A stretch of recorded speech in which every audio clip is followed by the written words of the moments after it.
Hello friends, Vaghela education में आप सबનું हार्दिक स्वागत है। मित्रों, वक्त बदल जाता है जिंदगी के साथ, वक्त बदल जाता है जिंदगी के साथ, जिंदगी बदल जाती है रिश्तों के साथ, रिश्ते बदल जाते हैं अपनों के साथ और अपने बदल जाते हैं वक्त के साथ। मित्रों, आज આપણે વિશ્વાસ સિરીઝનો લેક્ચર નંબર આપણે પહોંચી ગયા છીએ, જે મોસ્ટ ઇમ્પોર્ટન્ટ મિત્રો 36મો વિશ્વાસ સિરીઝનો જે લેક્ચર છે એમાં આપણે પહોંચી ગયા છીએ। એ પહેલાં મિત્રો તમે વાઘેલા એજ્યુકેશન ચેનલને છે તમે સબસ્ક્રાઈબ ન કરી હોય તો ખાસ કરી લેજો। મોસ્ટ ઇમ્પોર્ટન્ટ લેક્ચર છે એ સાબિત થવાનો છે। તો ચાલો મિત્રો, સમય બગાડ્યા પહેલાં આપણે લેક્ચર છે ચાલુ કરીએ। જોઈએ પહેલો પ્રશ્ન, પ્રથમ મરણોત્તર ભારત રત્ન મેળવનાર કોણ હતા મિત્રો? લાલ બહાદુર શાસ્ત્રી। હવે તો પહેલાં તો આવ્યું છે ભારત રત્ન, બરાબર? શું આવ્યું છે? ભારત રત્ન। ભારત રત્ન છે મિત્રો, એની શરૂઆત આપવાની છે, ભારત રત્ન આપવાની શરૂઆત ક્યારે થઈ હતી મિત્રો? 1954। ભારત રત્ન એવોર્ડ છે 1954માં મિત્રો ભારત રત્ન એવોર્ડ આપવાની શરૂઆત થઈ હતી। હવે ભારત રત્ન 1954માં 3 જણાને મળ્યો હતો। કેટલા જણાને મિત્રો? 3 જણા। તો 3 ને આપણે પહેલાં યાદ કરી લઈએ। 3 જણા કોણ હતા? પહેલાં તો શ્રી રાજગોપાલચારી। કોણ હતા? રાજગોપાલચારી, ચક્રવર્તી રાજગોપાલચારીને મળ્યો હતો। પછી બીજો મિત્રો સર્વપલ્લી રાધાકૃષ્ણને મળ્યો હતો। યાદ રાખી લો ખાલી, રાજગોપાલચારી, ચક્રવર્તી રાજગોપાલચારી, સર્વપલ્લી રાધાકૃષ્ણ અને મિત્રો સીવી રામન। સીવી રામનને મિત્રો ભારત રત્ન, આ 3 જણાને છે 1954ની અંદર ભારત રત્ન મળ્યો હતો। યાદ રાખો એટલું। 1962માં છે મિત્રો કોને? રાજેન્દ્ર પ્રસાદને ભારત રત્ન મળેલો હતો। 1991માં છે એ સરદાર વલ્લભભાઈ પટેલને અને મોરારજી દેસાઈને 1991 ભારત રત્ન મળેલો હતો। હવે આપણે જે પ્રશ્નો છે મિત્રો, હવે તમારે મને છે એ મિત્રો રિપ્લાય આપવાનો છે। હવે તમારે ગૂગલ કરવાનું છે, બરાબર? ગૂગલ કરશો એટલે ઓટોમેટિક તમને યાદ રહેશે। ધારો કે આ જ પ્રશ્ન આપેલો છે, પ્રથમ મરણોપરાંત ભારત રત્ન છે મેળવનાર કોણ હતા? લાલ બહાદુર શાસ્ત્રી। હવે તમારે મને કોમેન્ટમાં જણાવવાનું છે લાલ બહાદુર શાસ્ત્રીને ભારત રત્ન ક્યારે મળ્યો હતો, બરાબર? ભારત રત્ન પ્રથમ મેળવનાર કોણ હતા? સર્વપલ્લી રાધાકૃષ્ણ 1954। એની સાથે 2 વ્યક્તિ બીજા કોણ? ચક્રવર્તી રાજગોપાલચારી અને સીવી રામન 1954, બરાબર? ભારત રત્ન નાની ઉંમરે મેળવનાર વ્યક્તિ કોણ હતા? સચિન તેંડુલકર। ક્યારે મળ્યો એ પણ તમે મને કોમેન્ટમાં જણાવશો। બધું કહી દઈશ ને મિત્રો, તો તમે છે ને સર્ચ કરશો ને, ઘણી વખત કેવું થાય, હું આ તમને કહી દઉં, મને વાંધો નથી, બરાબર? પણ તમે જો સર્ચ કરશો ને તો તમને જે ઓટોમેટિક તમને ખબર પડશે મેં આ સર્ચ કર્યું હતું, એટલે ઓટોમેટિક પરિશ્રમ તમને યાદ આવશે। ભારત રત્ન મેળવનાર પ્રથમ રમતવીર કોણ હતા મિત્રો? સચિન તેંડુલકર। નાની ઉંમરના પણ કોણ? સચિન તેંડુલકર। ભારત રત્ન મેળવનાર પ્રથમ વિદેશી કોણ હતા? ખાન અબ્દુલ ગફાર ખાન। એની પણ મને કોમેન્ટ જણાવશો। ટૂંકમાં તમારે મને 3 વસ્તુ કોમેન્ટમાં જણાવવાની છે। લાલ બહાદુર શાસ્ત્રીને ભારત રત્ન ક્યારે મળ્યો હતો? સચિન તેંડુલકરને ભારત રત્ન ક્યારે મળ્યો હતો? અને ખાન અબ્દુલ ગફાર ખાનને ભારત રત્ન ક્યારે મળ્યો હતો? લેક્ચર ચાલુ કર્યો ત્યાં જ સાહેબ તમે એમને કમેન્ટ કરવાનું કહી દીધું। મિત્રો સર્ચ કરશો, ઘડીક વાર વિડીયો પોઝ કરી દો, સર્ચ કરો એટલે તમને યાદ રહેશે, બરાબર છે? એ માટે ચાલો આગળ વધીએ। એના પછીના પ્રશ્નની આપણે વાત કરીએ। નોબેલ વિજેતા પ્રથમ ભારતીય વૈજ્ઞાનિક કોણ હતા મિત્રો? તો નોબેલ વિજેતા પ્રથમ ભારતીય વૈજ્ઞાનિક હતા સીવી રામન। ક્યારે મળ્યો હતો નોબેલ પ્રાઇઝ? એને 1930માં મળ્યો હતો। પણ નોબેલ પ્રાઇઝની શરૂઆત ક્યારે થઈ મિત્રો? નોબેલ પ્રાઇઝની આપવાની શરૂઆત મિત્રો 1901ની અંદર થઈ। ખાસ યાદ રાખી લેજો, મોસ્ટ ઇમ્પોર્ટન્ટ છે। 1901ની અંદર નોબેલ પ્રાઇઝ આપવાની શરૂઆત થઈ હતી। અને મિત્રો નોબેલ વિજેતા પ્રથમ ભારતીય વૈજ્ઞાનિક હતા સીવી રામન, ભૂલાવવું જોઈએ નહીં। પ્રથમ યુનિવર્સિટી કઈ હતી મિત્રો? તો પ્રથમ યુનિવર્સિટી હતી નાલંદા યુનિવર્સિટી ભારતની। પ્રથમ પરમાણુ રિએક્ટર પૂછે તો કયું છે ભારતનું? અપ્સરા હતું। જે નથી આવડતા એ લખતા રહેજો, બરાબર? પ્રથમ મૂંગી ફિલ્મ ભારતની પૂછાય તો કઈ છે મિત્રો? રાજા હરિશ્ચંદ્ર છે। પ્રથમ રેલવે તો ખબર હતી છે તમને, 1853 મુંબઈ અને થાણા વચ્ચે છે શરૂઆત થઈ હતી। મુંબઈ અને થાણા વચ્ચે 1853 પ્રથમ રેલવે। પ્રથમ કોલસાની ખાણ મિત્રો તો રાણીગંજ પશ્ચિમ બંગાળની અંદર છે એ હતી, યાદ રાખી લેજો। સૌથી મોટી ગુફા કઈ છે મિત્રો? ઇલોરાની ગુફા, મહારાષ્ટ્રના ઔરંગાબાદ જિલ્લા ખાતે આવેલ છે સૌથી મોટી ગુફા। સૌથી મોટી કબર તો એ કઈ છે? તાજ મહેલ, મુમતાજ અર્જમંદ બાનુ, જેનું મૂળ નામ છે તે તાજ મહેલ, શાહજહાં બંધાવ્યો। સૌથી મોટી છે મિત્રો ગુરુદ્વારા તો એ કઈ છે મિત્રો? અમૃતસર પંજાબ ખાતે આવેલ સૌથી મોટી નહીં મોટો ગુરુદ્વારા, બરાબર? ક્યાં છે મિત્રો? અમૃતસર પંજાબ ખાતે છે। પંજાબ અને હરિયાણાની રાજધાની ચંદીગઢ છે, એક જ છે, યાદ રાખી લેજો। સૌથી મોટું કૃત્રિમ સરોવર મિત્રો કયું છે? ગોવિંદ સાગર। સૌથી મોટું કૃત્રિમ સરોવર કયું છે? ગોવિંદ સાગર છે, યાદ રાખી લેજો. એના પછીના પ્રશ્નની વાત કરીએ. સૌથી મોટો નદી દ્વીપ, પરીક્ષા પ્રશ્ન પૂછાય, ભારતનો સૌથી મોટો નદી દ્વીપ કયો છે? તો માજુલી નદી દ્વીપ છે, અસમ ખાતે આવેલ છે. અસમની રાજધાની કઈ છે? દિસપુર છે. સૌથી મોટો નદી દ્વીપ કયો છે? માજુલી, અસમ. રેતીની રોટલીના લેખક કોણ છે? મોસ્ટ ઇમ્પોર્ટન્ટ, રેતીની રોટલી, જ્યોતિન્દ્ર દવે. હાસ્ય લેખક છે મિત્રો જ્યોતિન્દ્ર દવે, યાદ રાખી લેજો. ધરતીનું લૂણના લેખક કોણ છે? સ્વામી આનંદ છે. ભારેલો અગ્નિ, રમણલાલ વસંતલાલ દેસાઈ. ભારેલો અગ્નિ કૃતિના લેખક કોણ છે? રમણલાલ વસંતલાલ દેસાઈ. કુસુમમાળાના લેખક છે નરસિંહરાવ ભોળાભાઈ દિવેટિયા. ફાધરનું નામ ભોળાભાઈ છે. કુસુમમાળા નરસિંહરાવ દિવેટિયા, યાદ રાખી લેજો મિત્રો. નરસિંહરાવ દિવેટિયાનું ઉપનામ દૂરબીન પણ છે, યાદ રાખી લેજો, દૂરબીન. આપણે એક સાંભળ્યું છે, મંગલ મંદિર ખોલો દયામય. એ કોણે લખેલું છે મિત્રો? એ મિત્રો લખેલ છે નરસિંહરાવ દિવેટિયાએ. એનો પુત્ર નલિન છે એની યાદમાં છે નરસિંહરાવ દિવેટિયા મંગલ મંદિર ખોલો છે એ લખેલું હતું. કુસુમમાળા લેખક કોણ છે? નરસિંહરાવ દિવેટિયા, યાદ રાખી લેજો. એના પછીના પ્રશ્નની વાત કરીએ આપણે. એ પહેલાં મિત્રો એક જાહેરાત ચર્ચા કરી લઈએ. ઘણા પીડીએફ માગે છે, તો 1 થી 30 છે વિશ્વાસ સિરીઝને આપણે પીડીએફ આપવાની શરૂઆત કરી છે. સાથે 5 બેલી મોડેલ પેપર તમને છે આપણે જે યુટ્યુબમાં મૂકેલા છે મળવાના છે. અને મિત્રો ગણિતના સોલ્યુશન માટે ખાસ યાદ રાખી લો, તમારે વિડીયો જોવાના રહેશે, એની અંદર સોલ્યુશન તમને મળશે નહીં. અને જે વિદ્યાર્થી છે તાત્કાલિક રિવિઝન કરી શકે એ માટે આપણે આ પીડીએફ પ્રોવાઈડ કરીએ છીએ, બરાબર. આ પીડીએફ છે ને મિત્રો મહેનતથી બનાવેલ છે. હું ડેઈલી મિત્રો સાંજે છે 1 વાગ્યા પછી સૂતો હોઉં છું અને મહેનત કરીને તમારા માટે પીડીએફ બનાવતો હોઉં છું. મારે તો મિત્રો પૈસા રાખવા જ નથી, પરંતુ મિત્રો પૈસા વગર છે કોઈ વસ્તુની કદર કરતું નથી, મેં જોયું છે, એ માટે પૈસા રાખ્યા છે, બરાબર. આગળ વધીએ આપણે. જોઈએ પછી માનવીની ભવાઈ, પન્નાલાલ નાનાલાલ પટેલ. પન્નાલાલ પટેલ માનવીની ભવાઈ માટે જેને છે જ્ઞાનપીઠ એવોર્ડ મળ્યો હતો 1985ની અંદર. ક્યારે મળ્યો હતો? 1985માં જ્ઞાનપીઠ પુરસ્કાર. જ્ઞાનપીઠ પુરસ્કાર કોના દ્વારા આપવામાં આવે છે? શાહુ જૈન પરિવાર દ્વારા આપવામાં આવે છે. શાહુ જૈન પરિવાર જ્ઞાનપીઠ એવોર્ડ, યાદ રાખી લેજો મિત્રો, બરાબર. એના પછી આપણે દર વખતે જ્ઞાનપીઠ એવોર્ડની વાત કરીએ જ છીએ, બરાબર. તો જ્ઞાનપીઠ એવોર્ડ વિશે તમે જે કંઈ જાણતા હોય મને કોમેન્ટ કરી શકો છો. આપણે બધી વખતે ગમે ત્યારે આપણે ચર્ચા કરીએ જ છીએ. જ્ઞાનપીઠ એવોર્ડની વાત આવે ને તે કોના દ્વારા આપવામાં આવે છે, આપવાની ક્યારે શરૂઆત થઈ, પ્રથમ કોને મેળવો. ગુજરાતના મિત્રો છે એ છે 4 વ્યક્તિઓ છે અને જ્ઞાનપીઠ એવોર્ડ મળેલો છે. અને શેની માટે મળેલો છે? ધારો કે માનવીની ભવાઈ છે પન્નાલાલ પટેલ, એવી રીતે રાજેન્દ્ર શાહ છે તો એની માટે મળેલો છે. એવી રીતે બધું મેં તમને કીધેલું છે, બધું તમારે મને કોમેન્ટ કરવાનું છે, બરાબર.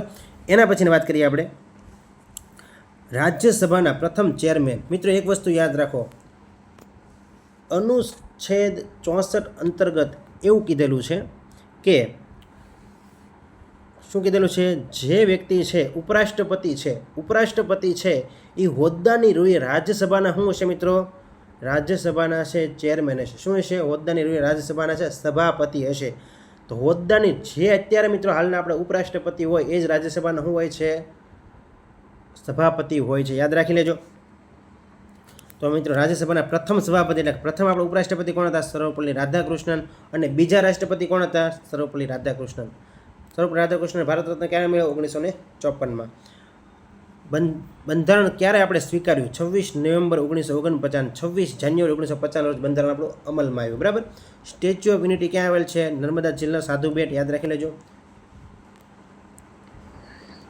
એના પછી ભારતના પ્રથમ રાષ્ટ્રપતિ મિત્રો રાજેન્દ્ર પ્રસાદ. ભારત રત્ન ક્યારે મળ્યો? 1962માં, જેને ભારત રત્ન મળેલો છે એ પણ તમને ખબર હોવી જોઈએ. એના પછીની વાત કરીએ આપણે રાષ્ટ્રધ્વજનો સ્વીકાર ક્યારે કર્યો? આપણે રાષ્ટ્રધ્વજનો સ્વીકાર કર્યો મિત્રો 22 જુલાઈ 1947ના રોજ આપણે રાષ્ટ્રધ્વજનો સ્વીકાર કર્યો. હમણાં જ 22 જુલાઈ ગઈ છે મિત્રો. આપણે ઓલરેડી ટેલિગ્રામમાં મૂકેલું જ હતું, બરાબર. આ વિશે બાબતની ચર્ચા કરી હતી ટેલિગ્રામની અંદર. અને મિત્રો ટેલિગ્રામમાં જે વિદ્યાર્થી મિત્રો ન જોડાય હોય ખાસ જોડાઈ જજો, કારણ કે ટેલિગ્રામની અંદર છે હું અપડેટ બધી મૂકતો રહું છું.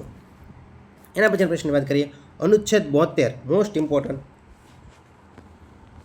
મિત્રો, સજા માફી આપવાની જોગવાઈ. રાષ્ટ્રપતિ છે એ સજા હશે માફી આપી શકે છે અનુચ્છેદ 72 અંતર્ગત, બરાબર. અનુચ્છેદ 74ની અંદર શું વાત થઈ છે મિત્રો? મંત્રીમંડળ છે, કેન્દ્રીય મંત્રીમંડળ, કેબિનેટ મિનિસ્ટર મિત્રો છે ને કેબિનેટ મિનિસ્ટર એની અંદર વાત થયેલી છે. અનુચ્છેદ 74ની અંદર 72માં કે તો મિત્રો રાષ્ટ્રપતિ સજા માફી આપી શકે છે. અને 74ની અંદર છે કેન્દ્રીય મંત્રીમંડળની વાત થયેલી છે. અનુચ્છેદ 110 કે તો નાણાં ખરડાની જોગવાઈ છે.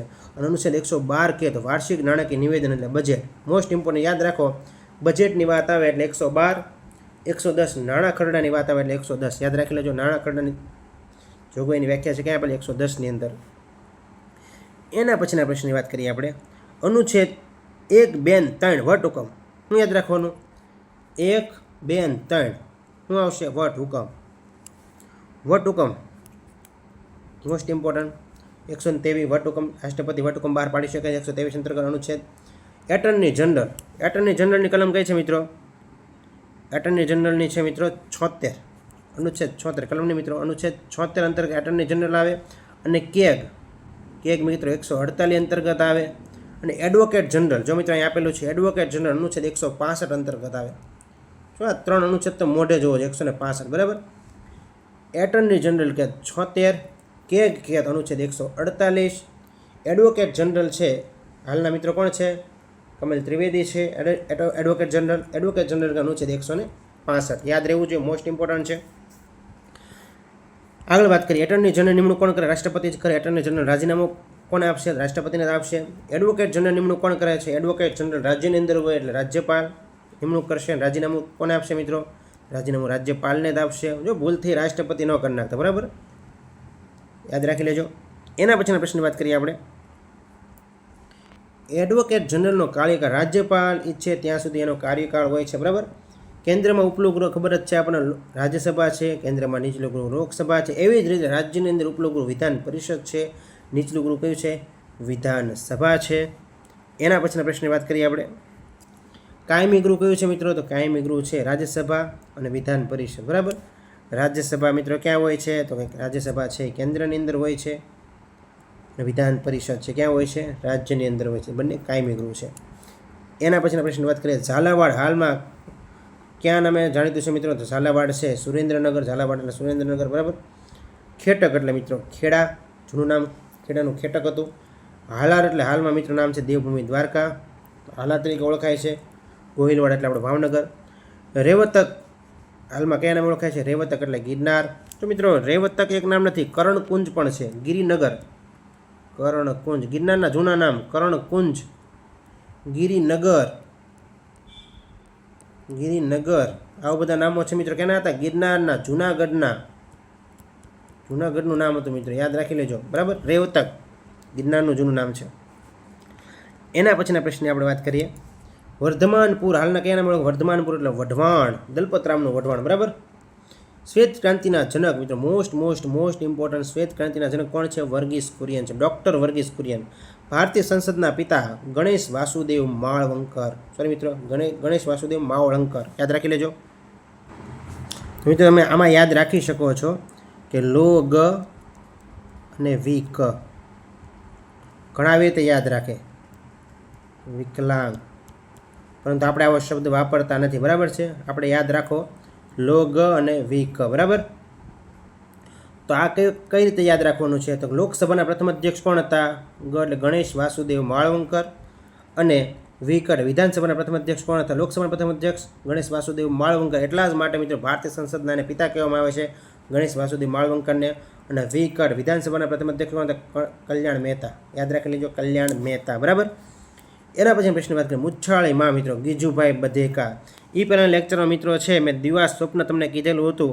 એ મિત્રો કોણ? મનુભાઈ પંચોળીનું કીધેલું હતું, પણ નહીં મિત્રો મનુભાઈ પંચોળીનું છે મિત્રો, દિવા સ્વપ્ન નથી. દિવા સ્વપ્ન મિત્રો કોને લખેલું છે? ગીજુભાઈ બધેકાનું છે. દિવા સ્વપ્ન કોનું છે? ગીજુભાઈ બધેકાનું છે. ખાલી કીધું હતું, બાકી અહીંયા જે લખેલું છે મિત્રો 100% બધું સાચું છે બરાબર. આમાં કોઈ પણ જાતની મિસ્ટેક નથી બરાબર. મુછાળીમાં એટલે કોણ? ગીજુભાઈ બધેકા. દિવા સ્વપ્ન કોનું છે? ગીજુભાઈ બધેકાનું છે. અને સોક્રેટિસ એમ કે સોક્રેટિસ, તો સોક્રેટિસ કોનું છે? મનુભાઈ રાજારામ પંચોળીનું છે બરાબર. સોક્રેટિસ એનું છે. ભારતીય ઉદ્યોગ પિતામહ કોણ છે? ભારતીય ઉદ્યોગના પિતામહ તરીકે કોણ ઓળખાય છે? જમશેદજી તાતા. કોણ? જમશેદજી તાતા ઓળખાય છે, યાદ રાખી લેજો. એના પછીના પ્રશ્નની વાત કરીએ આપણે. ક્રિકેટનો જાદુગર કોણ મિત્રો? જામ રણજીતસિંહ, યાદ રાખી લેજો. ક્રિકેટના જાદુગર છે.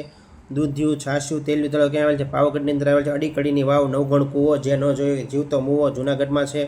નવઘણ કૂવો પણ ક્યાં છે? જૂનાગઢમાં છે. દાદા હરીની વાવ ક્યાં આવેલી છે? અમદાવાદ અસારવા ખાતે આવેલ છે. અમદાવાદનું કયું સ્થળ છે? અસારવા બરાબર. અમદાવાદના અસારવા ખાતે દાદા હરીની વાવ આવેલી છે. એના પછીની વાત કરીએ આપણે. અડાલજની વાવ ક્યાં આવેલી છે? ગાંધીનગરમાં છે. આદિજાતિ વિકાસ કોર્પોરેશન રચના મોસ્ટ ઇમ્પોર્ટન્ટ કયા મુખ્યમંત્રીએ કરી હતી? આદિજાતિ વિકાસ કોર્પોરેશન રચના મિત્રો ઘનશ્યામ ઓઝાએ કરી હતી. કોણે કરી હતી? ઘનશ્યામભાઈ ઓઝાએ. નવનિર્માણ આંદોલન કોના સમયમાં થયું હતું? ચિમનભાઈ પટેલના સમયમાં છે નવનિર્માણ આંદોલન થયું હતું. નયા ગુજરાત કોનું સ્વપ્ન હતું? તો નયા ગુજરાત મિત્રો સ્વપ્ન હતું ચિમનભાઈ પટેલનું. કોનું હતું? ચિમનભાઈ પટેલના સમયમાં કયું આંદોલન થયું હતું? નવનિર્માણ આંદોલન થયું હતું. અંત્યોદય યોજના છે કોને અમલમાં મૂકી? તો અંત્યોદય યોજના છે અમલમાં મૂકી કોને? બાબુભાઈ પટેલ, બાબુભાઈ જશભાઈ પટેલ. યાદ રાખી લેજો. એના પછીના પ્રશ્નની વાત કરીએ આપણે. ગોકુળ ગામ, ગુજરાતનું પ્રથમ ગોકુળ ગામ કયું છે? રાયસન, ગાંધીનગરમાં આવેલું છે. ગોકુળ ગામ યોજનાની શરૂઆત કોના સમયમાં થઈ? તો કેશુભાઈ પટેલના સમયમાં ગોકુળ ગામ યોજનાની શરૂઆત થઈ. દાંતીવાડા બંધ કઈ નદી પર છે? તો દાંતીવાડા બંધ છે મિત્રો બનાસ નદી પર છે. યાદ રાખી લેજો. ખોડિયાર બંધ ખબર હતી છે શેત્રુંજી નદી પર. રાજસ્થળી બંધ શેત્રુંજી નદી પર છે. ખોડિયાર બંધ અને રાજસ્થળી બંધ બંને શેત્રુંજી નદી પર છે. ગુજરાતનું સૌથી મોટું મત્સ્ય કેન્દ્ર કયું છે મિત્રો? વેરાવળ છે, જે ગીર સોમનાથની અંદર આવેલું છે. એના પછીની વાત કરીએ આપણે. ઉકાઈ ડેમ કઈ નદી પર છે? ઉકાઈ ડેમ છે તાપી નદી પર છે. સૂર્યપુત્રી તાપી, અને મિત્રો પુરાણોમાં જેને તાપ્તી નદી તરીકે ઉલ્લેખ છે, તાપ્તી નદી તરીકેનો ઉલ્લેખ છે. એના પછીના પ્રશ્ન વાત કરીએ. ધમનીઓમાં કેવું લોહી વહે છે? શુદ્ધ લોહી વહે છે. પાચનની શરૂઆત ક્યાંથી થાય? તો કે મુખથી થાય. શિરામાં કેવું લોહી વહે છે? અશુદ્ધ લોહી વહે છે. મોસ્ટ ઇમ્પોર્ટન્ટ બંને યાદ રાખો. ધમનીની અંદર શુદ્ધ વહે અને શિરામાં છે અશુદ્ધ લોહી વહે છે. સર્વદાતાઓ શું યાદ રાખવાનું છે? સર્વદાતાઓ. આ બોલશો ને એટલે ઓટોમેટિક યાદ આવશે. ઓ નેગેટિવ છે મિત્રો, એ સર્વદાતાઓ તરીકે ઓળખાય છે. સર્વદાતાઓ ગ્રુપ કયું બ્લડ ગ્રુપ છે? સર્વદાતા તરીકે ઓળખાય છે. આપણે શું યાદ રાખવાનું? દાતાઓ. બરાબર, એટલે ઓલરેડી ઓ અંદર આવી જશે. એના પછીની વાત કરીએ પ્રશ્નની. સર્વગ્રાહી મિત્રો એ બી પોઝિટિવ. યાદ રાખી લો. સર્વગ્રાહી લોહી છે એ બી પોઝિટિવ છે. દેશમાં સૌથી લાંબુ અંતર કાપતી ટ્રેન હોય તે વિવેક એક્સપ્રેસ છે. કઈ છે? સૌથી લાંબુ અંતર કાપતી ટ્રેન કઈ છે? વિવેક એક્સપ્રેસ છે. ગુજરાતમાં સૌ પ્રથમ રેલવે મિત્રો ગુજરાતની અંદર, ભારતની અંદર કે મુંબઈ અને થાણા વચ્ચે 1853, પણ ગુજરાતની અંદર કહે તો ઉત્તરાયણથી અંકલેશ્વર 1855માં. એમાંય સૌરાષ્ટ્રમાં કહે તો ભાવનગરથી વઢવાણ 1880માં. યાદ રાખી લેજો, મોસ્ટ ઇમ્પોર્ટન્ટ છે. એના પછી ગુજરાતમાં સૌપ્રથમ સૂર્યોદય ક્યાં થાય છે? દાહોદમાં. અને દાહોદમાં એક તો પ્રશ્ન બહુ પૂછે, ઔરંગઝેબનો જન્મ ક્યાં છો? દાહોદમાં. બરાબર, ખબર હશે બધાને. એના પછીના પ્રશ્નની વાત કરીએ. માલપુર તાલુકો ક્યાંનો છે? તો માલપુર તાલુકો મિત્રો અરવલ્લીનો છે. એક તાલુકો તમને પૂછું, બરાબર, એ તમને તાલુકો બધાય મને કોમેન્ટ કરવાનું છે. અને મિત્રો આવડતો હોય અને જોઈને કોઈ કોમેન્ટ કરવાનો નથી, બરાબર. એક તાલુકો તમને પૂછું છું,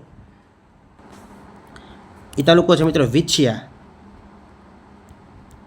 વિછિયા તાલુકો છે કયા જિલ્લામાં આવેલો છે? મને બધા જ કોમેન્ટ કરશે. વિછિયા તાલુકો છે કયા જિલ્લામાં આવેલો છે? આગળ વધીએ આપણે. ગુજરાતની પ્રથમ યુનિવર્સિટી કઈ છે? ગુજરાત યુનિવર્સિટી છે. ગુજરાતની પ્રથમ આયુર્વેદ કોલેજ કહે તો પાટણ ખાતે છે. આયુર્વેદ યુનિવર્સિટી કહે તો જામનગર ખાતે આવશે.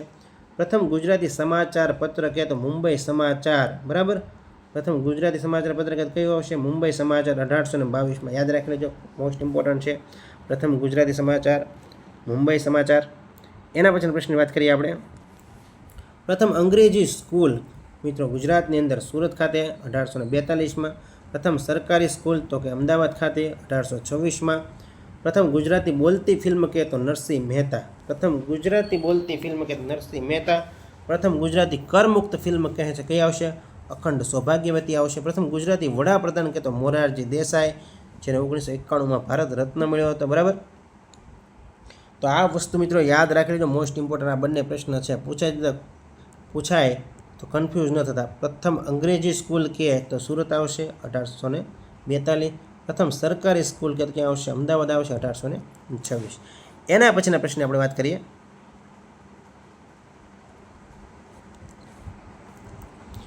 ગુજરાતના પ્રથમ મહિલા મંત્રી કોણ હતા? ઇન્દુમતીબેન શેઠ હતા.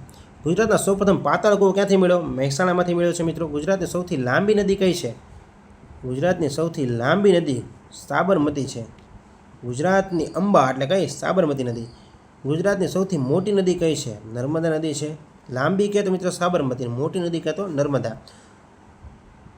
ગુજરાતનો મિત્રો સૌથી મોટો પુલ, ગુજરાતનો મિત્રો ગુજરાતનો સૌથી મોટો પુલ કયો છે? તો ગોલ્ડન બ્રિજ છે. યાદ રાખી લેજો. એના પછીના પ્રશ્નની વાત કરીએ આપણે. ગુજરાતની મોટી સિંચાઈ યોજના ગુજરાતની મોટી સિંચાઈ યોજના કઈ છે? સરદાર સરોવર સિંચાઈ યોજના સૌથી મોટી છે. સૌથી મોટું ખેત ઉત્પાદન બજાર ઊંઝા મહેસાણા ખાતે છે. સૌથી મોટું વનસ્પતિ ઉદ્યાન વઘઈ છે. યાદ રાખી લેજો. સૌથી ઊંચું પર્વત શિખર હોય ગુજરાતનું ગોરખનાથ છે. ઊંચાઈ ખાસ યાદ રાખો જૂનાગઢને મિત્રો 1117 મીટર યાદ રાખી લેજો. સૌથી ઊંચું પર્વત શિખર 1117 મીટર જૂનાગઢની ઊંચાઈ મિત્રો. એના પછી વાત કરીએ સૌથી મોટું નાટ્યગૃહ કયું છે? હેમુ ગઢવી નાટ્યગૃહ. ક્યાં આવેલ છે? રાજકોટ ખાતે આવેલ છે. હેમુ ગઢવી નાટ્યગૃહ રાજકોટ ખાતે આવેલ છે. એના પછીના પ્રશ્નની વાત કરીએ આપણે. સૌથી મોટું પક્ષીઘર. સૌથી મોટું પક્ષીઘર ઇન્દ્રોડા પાર્ક. બરાબર. એના પછી વાત કરીએ મારે મન ઈશ્વર એ સત્ય અને સત્ય એ જ ઈશ્વર. ઉક્તિ કોની છે? ગાંધીજીની છે. મોહનદાસ કરમચંદ ગાંધી. ભારતનું બંધારણ ભારતના લોકોની ઈચ્છાને અનુરૂપ હોવું જોઈએ. કોનું છે? ગાંધીજીનું કીધેલું છે મિત્રો. ઉક્તિ ગાંધીજીની છે. જે ધર્મ વિધવાના આંસુ ન લૂછી શકે તે ધર્મ નથી. આવું કોને કીધું? સ્વામી વિવેકાનંદે કીધું. બાળપણનું નામ શું હતું? નરેન્દ્ર હતું. સ્વામી વિવેકાનંદ બાળપણનું નામ શું હતું? નરેન્દ્ર. ઉઠો જાગો અને ધ્યેય પ્રાપ્તિ સુધી માંડ્યા રહો. કોને કીધેલું? સ્વામી વિવેકાનંદે કીધેલું છે. ઝાડના થડને કાપી નાખો ડાળીઓ આપોઆપ તૂટી જશે. આવું બાજીરાવ પહેલાંય કીધેલું છે. મોસ્ટ ઇમ્પોર્ટન્ટ છે. ઝાડના થડને કાપી નાખો ડાળીઓ આપોઆપ તૂટી જશે. કોને કીધું? બાજીરાવ પહેલાંય કીધેલું છે. એના પછીના પ્રશ્ન મિત્રો અહીં વિડીયો પૂરો થાય છે. વિડીયો તમને ગમ્યો હોય તો ચેનલ લાઇક કરો, શેર કરો અને સબસ્ક્રાઈબ કરો જેથી આવનારી અપડેટ તમને સમયસર મળતી રહે. Thank you friends.